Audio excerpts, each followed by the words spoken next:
Hello everyone, my name is Eva and I'm here today to talk to you about 7 ways to rejoice in abundance in your kitchen.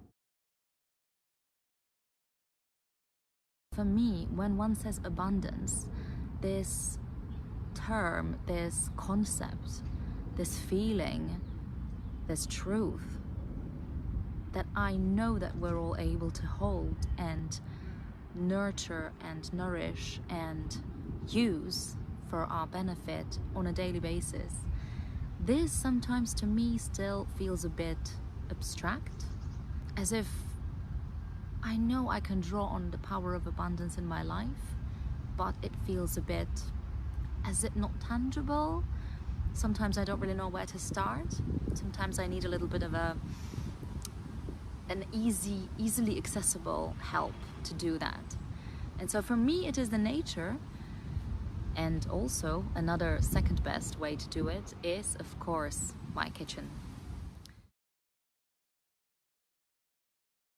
The fact is that October is beautiful for its produce.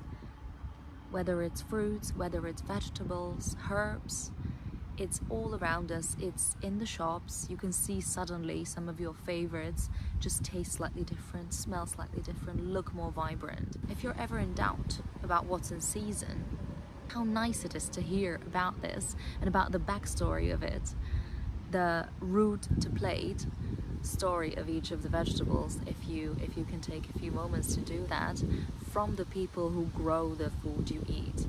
It then makes it much more personal and for me much more passionate when I work with the produce in my kitchen. Each of the vegetables or fruits seems like it has its own little story and it makes it just that bit more precious. I often feel like in my life, let alone in my kitchen, I don't perhaps have enough. Maybe sometimes I'm scared that I will not earn enough, I will not have enough, well, food in the fridge for one, perhaps means to achieve something that I desire, even just enough energy to be there for the people I love. What helps me with this can be found very easily right in my kitchen. This little trick can give me really nice, life-affirming satisfaction and can calm down this fear of mine, fear that perhaps I do not have access to this abundance that's always there. And so what this trick is, I tend to take 1, 2, 3, 4 simple ingredients that I often wouldn't think much of, and I use them daily. Perhaps I find them boring sometimes or every day, and I try and look at them slightly differently, perhaps knowing that backstory from the local farmer's market, or perhaps by using different set of spices this time, or say because the cauliflower is in season now and it's beautifully crisp and just smells delicious and the texture is right there and it's the biggest, it's simply at its best, this is when to eat it. What I like is to say change what I do with it, how I use it on a daily basis. Normally I would say steam it or cook it in a soup. Steam it as for cauliflower cheese, for instance, or just as a vegetable side on its own. But why not use it raw when it's at its best to make cauliflower rice, or literally just munch on it instead of crisps? You don't need much and it's right there, and perhaps some days you overlook it, but if you set a little more intention to it, you can turn it into something that feels like plenty, feels like completely new. And this is also true for our lives, not just our ingredients.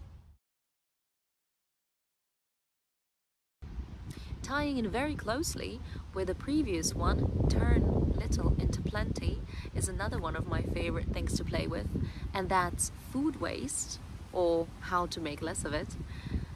Sort of really looking into what ingredients we buy, how they tie in together, how they combine, and how many times or in how many ways we can use them and reuse them.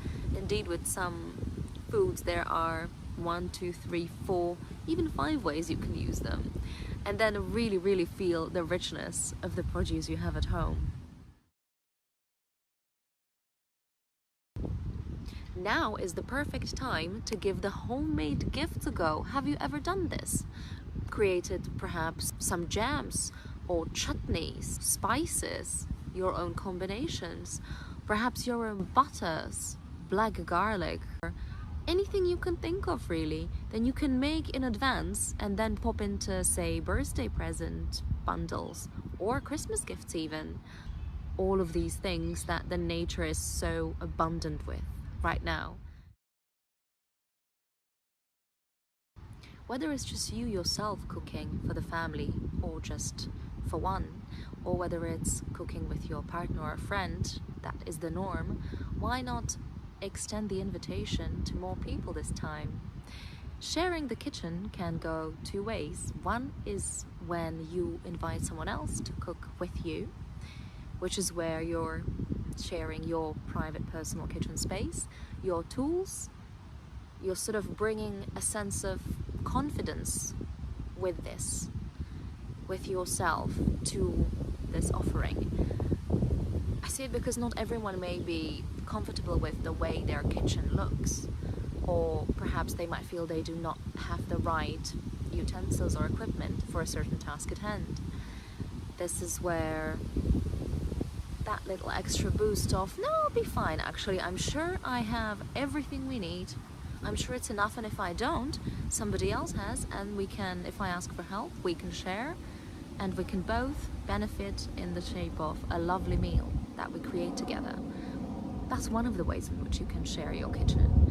Another one is if you make something in your kitchen, if you cook or bake, and then decide to share it with your neighbors, your friends, some family members who perhaps don't live with you. In short, someone who doesn't normally benefit from your everyday cooking. Perhaps the last option is not necessarily available to you. In that case, there's also a way to make your meals special this month, to feel a little bit more of that abundance that you can manifest through your food, in your kitchen and in your home. And that would be meals of abundance. It could be any meal. It could be your regular everyday dinner, or it could be your weekend breakfast just as you know it. However, this time you could make it special. I always feel special when I do breakfast in bed. Another one is perhaps some candles or that special movie. Heck, you don't even have to cook. You can order in. That's another one that's special for me.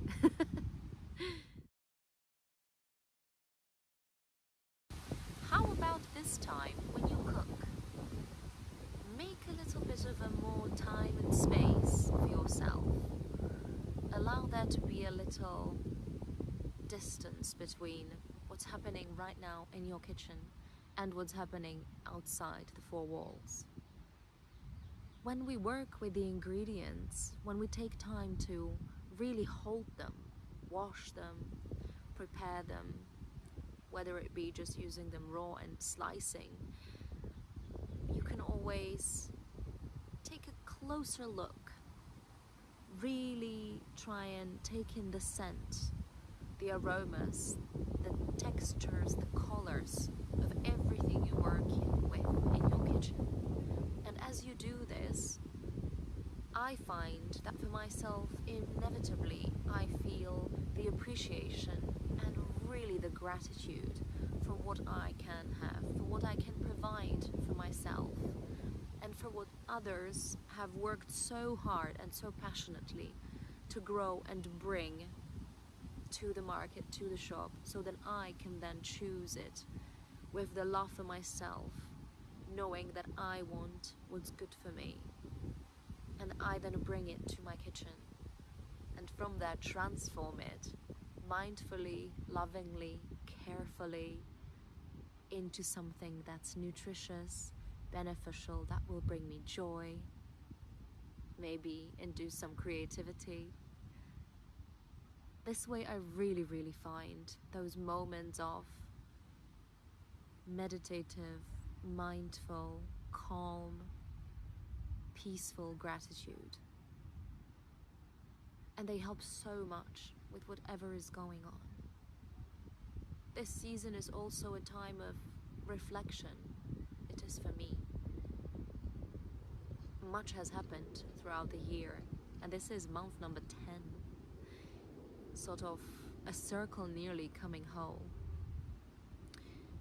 So I tend to get quite contemplative. Sometimes there's a lot on my mind.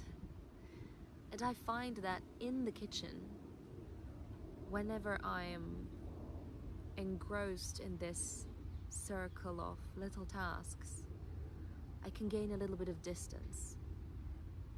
I create a little bit of a contemplative space for myself, where I can let my thoughts run freely, or maybe stop thinking at all, and just really appreciate the here and now.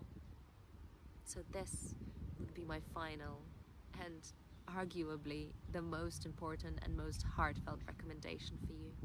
Give mindfulness in the kitchen a go today.